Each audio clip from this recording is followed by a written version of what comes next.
Nigwo kuurigita orera kwitane Utaneheriria tugepotera kuna kuria muguro hamzera kipya Nyahururu.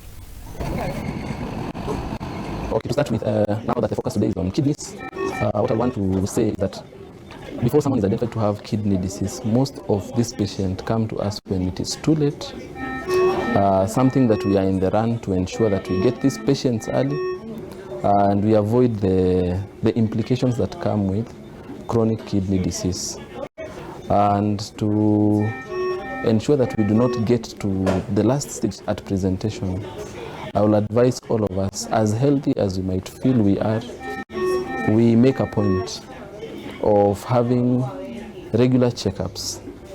Take your 5 minutes, take your 10 minutes, go to the nearest facility, have your BP taken, your sugar monitored, so that with early identification of symptoms, we are able to ensure that you do not progress to the last stages of this disease.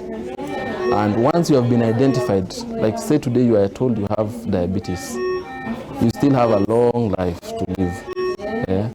When we manage you and when you take it seriously, that whatever you are told by the doctor you do, you still can lead a very normal life. So in as much as we can, let us avoid taking drugs over the counter. When you have a clinic, please come so that we review you, we review